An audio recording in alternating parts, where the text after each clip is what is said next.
firman Allah Subhanahu wa taala yang bermaksud, dan manusia yang sangat bersengatan bermusuh dengan kamu wahai orang beriman ialah golongan Yahudi dan juga sesiapa yang mensyirikkan Allah. Shadaqallahul azim. Muslimin muslimat yang dirahmati oleh Allah Subhanahu wa taala sekalian, di hari-hari akhir kita bersama dengan Ramadan yang hanya berbaki beberapa hari saja lagi. Ramadan akan meninggalkan kita dalam kita memburu rahmat dan keampunan daripada Allah. Di saat kita mencari Lailatul Qadar di malam-malam akhir bersama dengan Ramadan, maka kita tengok, kita melihat situasi umat Islam di Gaza masih lagi belum reda dengan tembakan dan juga pedilan daripada tentera Zionis Israel laknatullah. Peperangan ini yang berlaku tak kala kita menyambut bulan Ramadan Al-Mubarak. Mestilah kita menyadari peperangan ini bukan peperangan yang bersandarkan ataupun berasaskan kerana kepentingan politik semata-mata, tidak. Bukan kerana kepentingan ekonomi, tetapi ia adalah merupakan peperangan yang melibatkan akidah kepada umat Islam yang mesti meyakini bahawa Israel, seperti mana firman Allah Subhanahu wa taala yang dibacakan di awal tadi, permusuhan dendam kesumat di dalam Israel, di dalam hati Yahudi, dan juga Israel tidak pernah padam. Apabila kita merujuk sejarah bagaimana ramai kalangan al-anbiya, nabi-nabi dan rasul dibunuh oleh Yahudi dan Israel, banyak perjanjian yang termeterai dilanggar, tidak pernah dihormati oleh musuh Allah Ta'ala.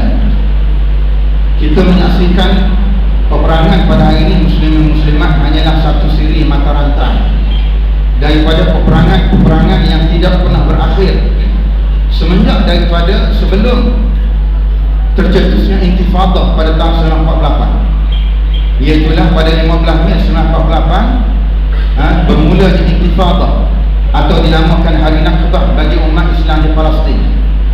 Kerana pada hari tersebut badan dunia dan juga seluruh beberapa negara kuasa besar dunia telah mengiktiraf wujud negara Arab Israel, maka dinamakan hari tersebut 15 Mei tahun 1948 sebagai Hari Nakbah, hari bencana kepada umat Islam. Sebelum daripada itu, kita saksikan bagaimana Yahudi telah melakukan pembunuhan di perkampungan Deir Yassin pada bulan April tahun 1948. Lebih daripada 100 orang saudara kita dibunuh, rumah dibakar, bagaimana wanita-wanita yang terselamat dirogol dan dibunuh, kanak-kanak juga mengalami nasib yang sama, dan mereka ni diseksa, tawanan-tawanan yang terselamat diseksa lalu menghembuskan nafas yang terakhir.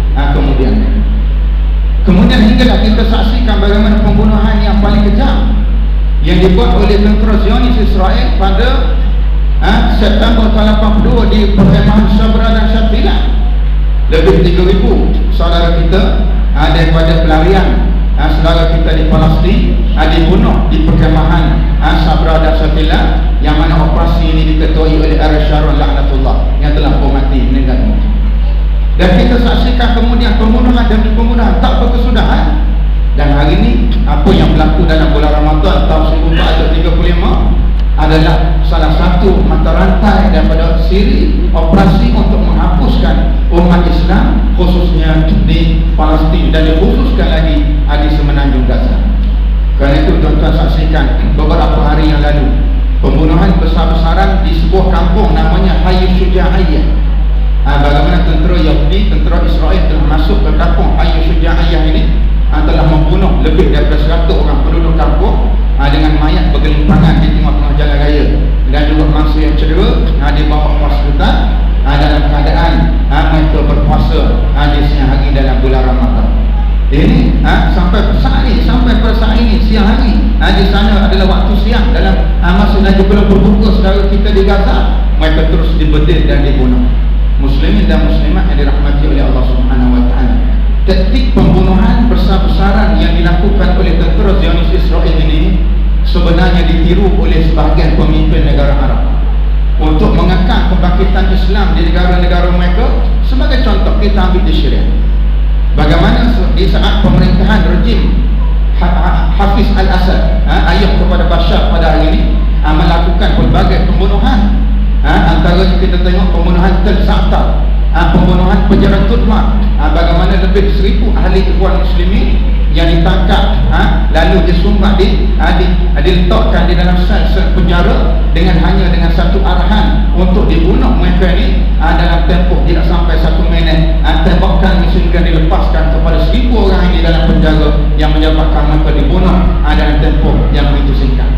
Apa yang berlaku pada saat kita di Syria juga.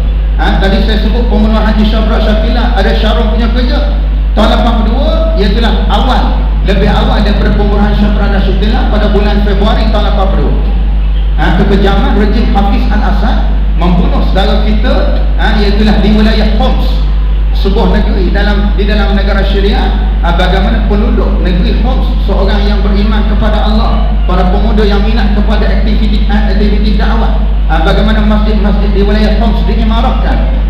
Rejim Hafiz Al-Assad tidak boleh melihat bagaimana suburnya Islam, lalu dikerahkan bala tentera yang untuk menyembelih dan membunuh saudara kita di negeri Homs selama lebih kurang 27 hari, lalu dibunuh lebih 40,000 saudara kita dalam tempoh tak sampai sebulan. Dan pembunuhan inilah muslim dan muslimat yang dilakukan.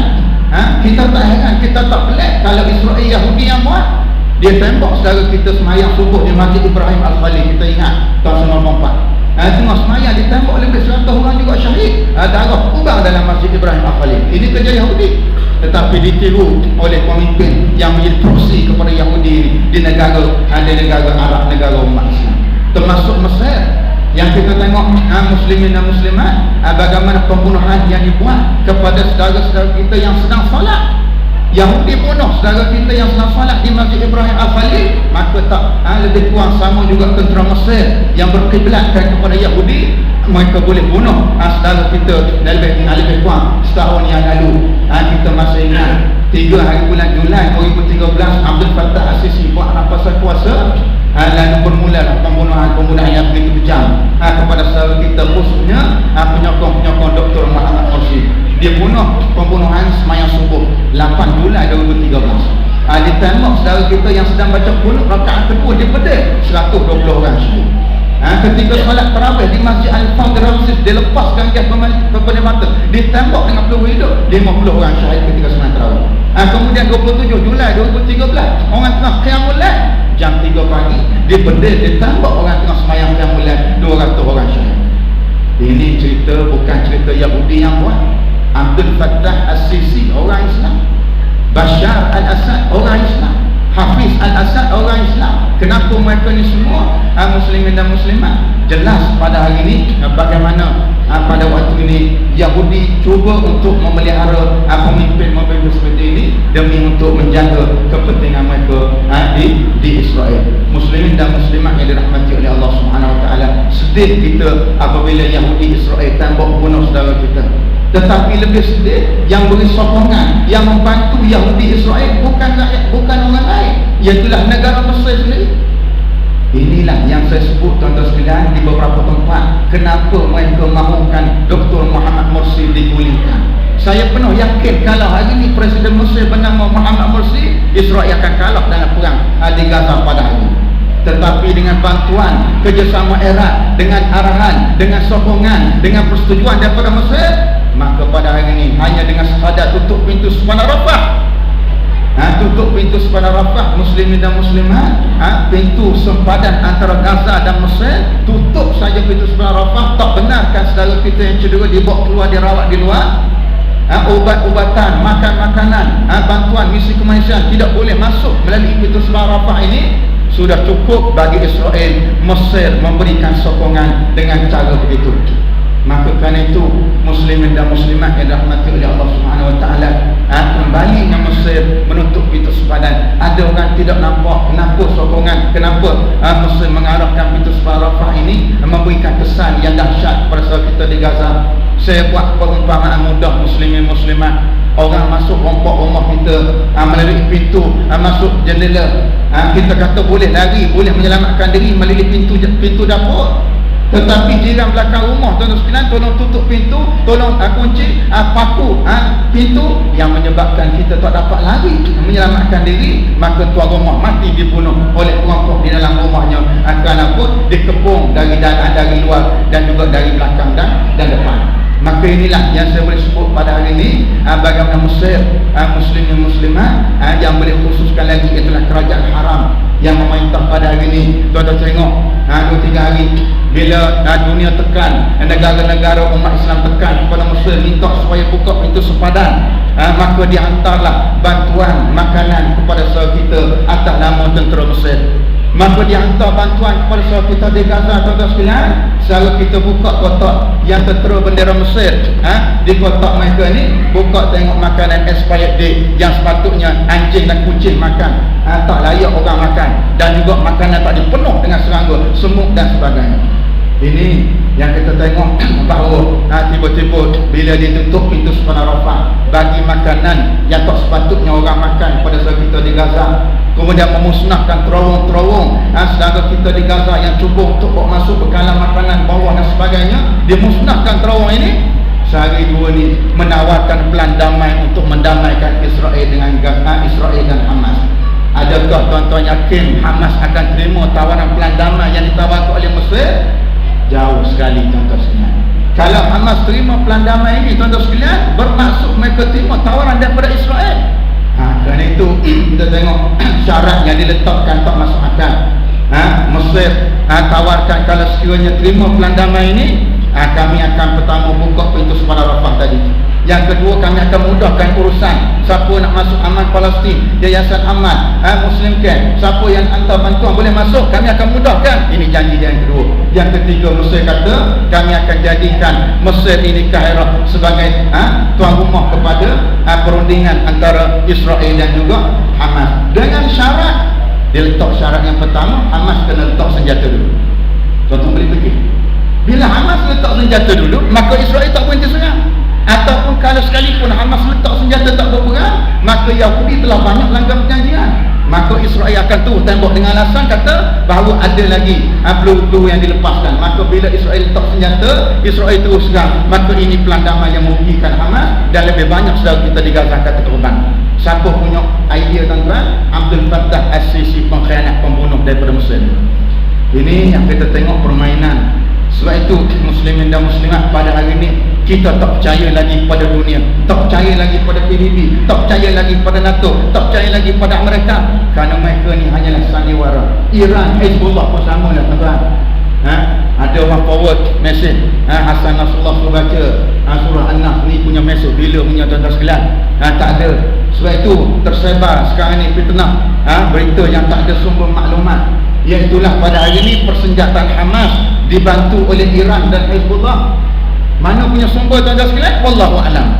Disebarkan sekarang ni panas di Facebook mengatakan bahawa Iran membantu persenjataan Hamas. Hamas dah keluar statement rasmi, kami sekarang ini tidak menerima bantuan langsung daripada Iran. Apa yang kami buat namanya roket Ja'bari, namanya macam roket Ababil, semua ini kami buat dengan tangan kami sendiri, dengan duit yang kami cari sendiri, tak ada kena-mengena dengan Iran. Tuan-tuan yang dirahmati oleh Allah Subhanahu Wa Taala. Kalau Hezbollah, tuan-tuan sekalian, sebab itu pada hari ini kita tak percaya kepada dua ni. Sebab apa tuan-tuan kita telah tengok selama 3 tahun, 2011, 2013, sampai 2014 pada hari ini, apa yang dilakukan oleh Hezbollah dan Iran membantu penyembelihan tuan-tuan sekalian saudara kita di Syria cukup jelas. Bila mujahidin Syria tembok tuan-tuan sekalian, lancarkan serangan, tengok ada berkibar bendera Hezbollah, yang menyebabkan kita tengok ada campur tangan daripada Hezbollah dan Iran dalam membantu menyembelih saudara kita di Syria. Cukuplah permainan mereka selama ini. Maka apa yang kita nak buat tuan-tuan sekalian? Sampai saat ini saya nak sebut, kemenangan sudah berpihak pada kita. Kemenangan sudah berpihak kepada umat Islam Palestin. Apabila sampai saat ini tuan-tuan sekalian, jam 10 malam ni tuan-tuan sekalian waktu Malaysia, tidak ada kenyataan daripada Hamas untuk berundur, untuk meminta Brigade Al-Qassam letak senjata, untuk berlutut minta maaf kepada Benjamin Netanyahu. Tak ada. Apa kenyataan mereka? Kami akan terus melancarkan serangan, tak kira sekalipun selepas Hari Raya Aidilfitri, sama ada kami memperoleh kemenangan ataupun kami syahid di jalan Allah. Ini tuan-tuan sekalian, nak cari semangat macam ni tak ada. Paling tidak tuan-tuan sekalian, kejayaan besar bagi Israel apabila Ismail Haniyah ataupun Hamas berlutut minta maaf dan juga sekali menarik balik tentera-tentera mereka daripada kawasan di Gaza. Tetapi ini tidak berlaku dan saya yakin tidak akan berlaku kepada Hamas sebab janji Nabi SAW. Nabi sebut la tazalu ta'ifatun min ummati zahirina 'alal haqq la yadurruhum man khalafahum. Akan terdapat satu kelompok sentiasa la tazal, sentiasa ada ta'ifah, satu kumpulan daripada umat aku, kata Nabi, orang yang menyatakan kebenaran walaupun apa yang berlaku tidak akan memudaratkan sesiapa sehingga datang ketentuan daripada Allah sama ada menang ataupun orang syahid. Lalu para sahabat berasa kagum, mereka ini hebat walaupun mereka tekanan macam-macam, tak pengundur ni siapa? Qalu ainahum ya Rasulullah. Sahabat tanya, di mana mereka ni berada wahai Rasulullah, kawasan mana ni? Lalu jawab Nabi, hum fi baitil maqdis wa akna fi baitil maqdis. Nabi kata mereka ini orang yang sentiasa lawan, orang yang sentiasa bersama menyatakan kebenaran ini berada di Baitul Maqdis dan di sekitar Baitul Maqdis, termasuklah sebenarnya Gaza pada hari ini. Tuan-tuan yang dirahmati oleh Allah Subhanahu Wa Taala, bila dah Nabi janji demikian, insya-Allah. Sebab itu muslimin dan muslimat yang dirahmati oleh Allah, tuan-tuan baca sehari semalam mereka berjaya mencolek seorang askar Yahudi.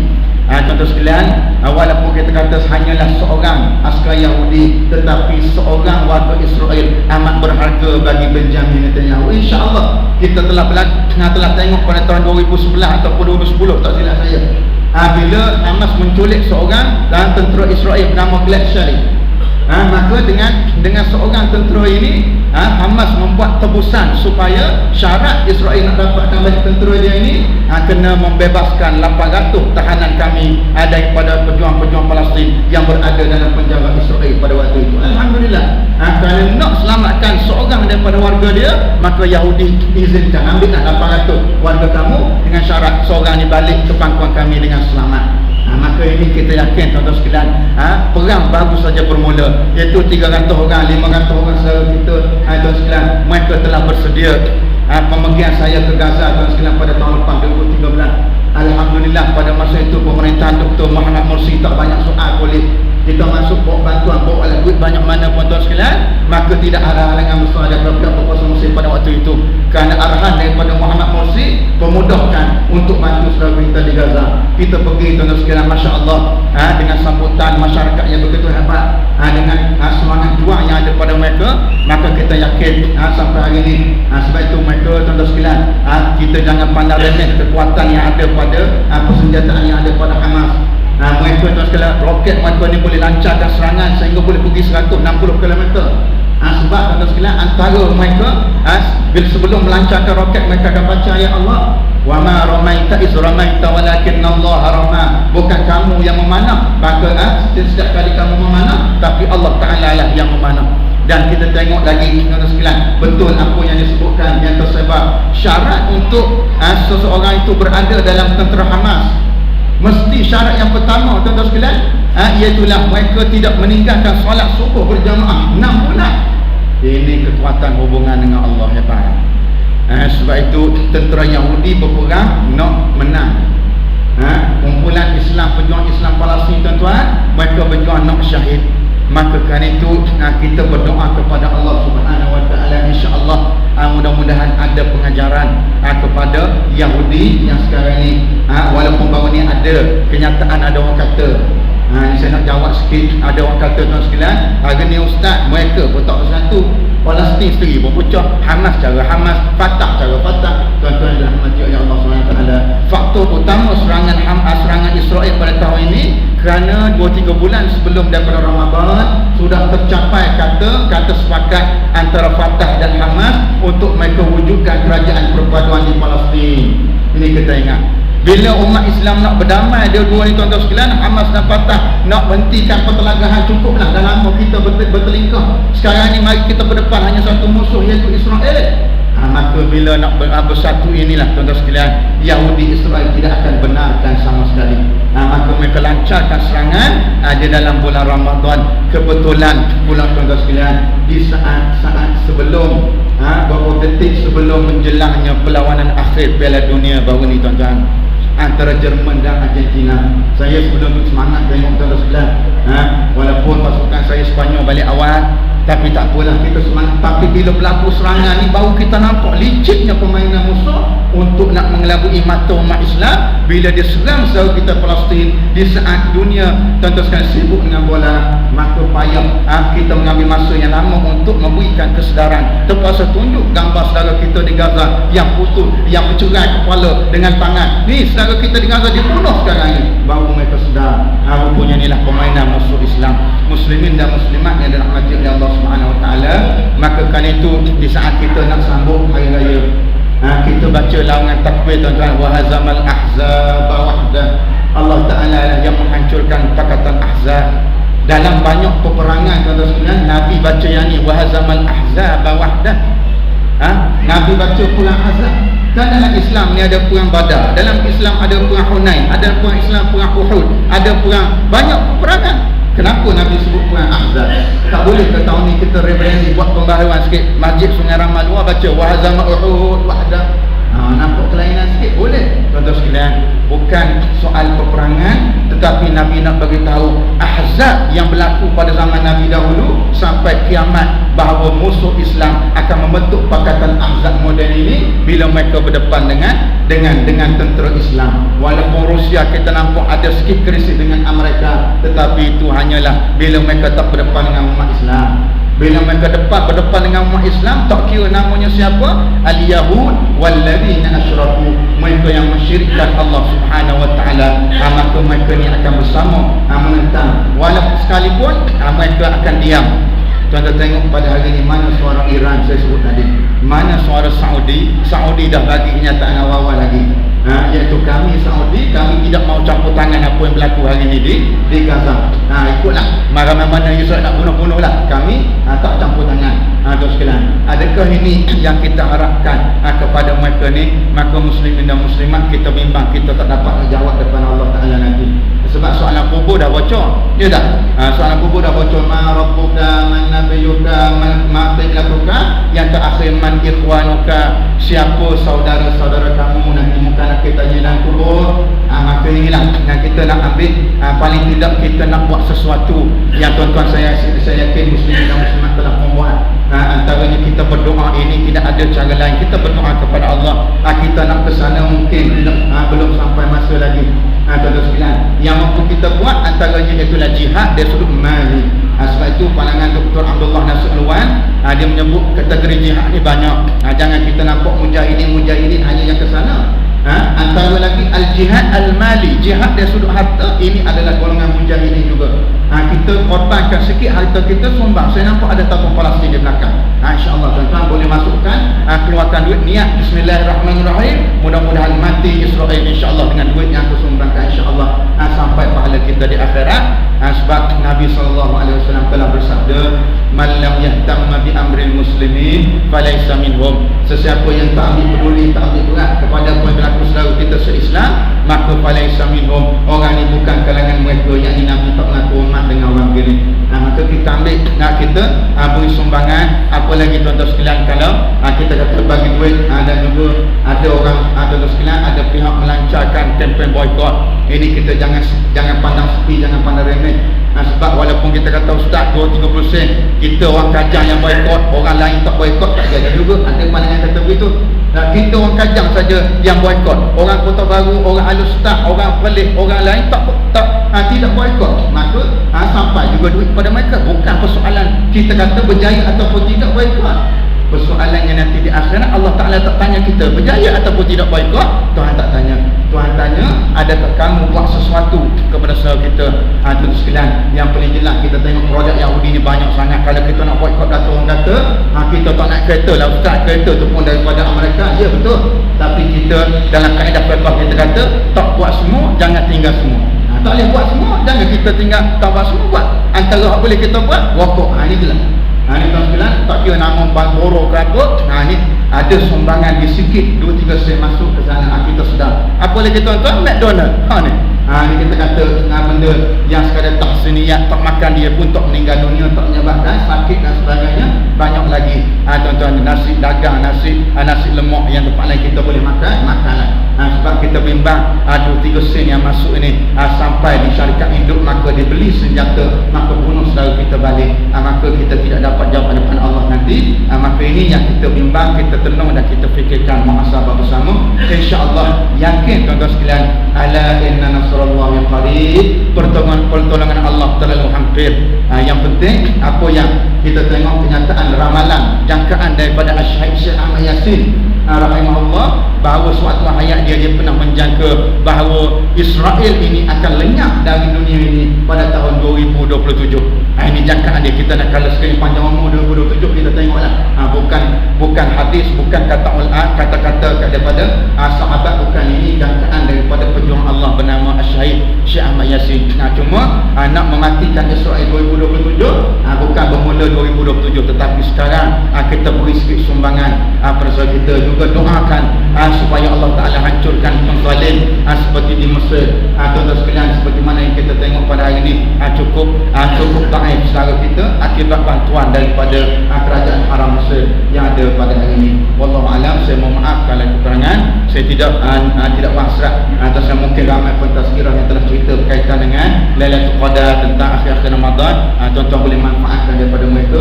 Cuma saya nampak isu yang getir pada hari ini ialah isu Gaza. Pada hari ini kita berdoa kepada Allah sama-sama di saat kita berpuasa, saat doa yang mustajab. Wallahu a'lam. Aqul qawli hadza wa astaghfirullahal azim li wa lakum. Wassalamu alaikum warahmatullahi wabarakatuh.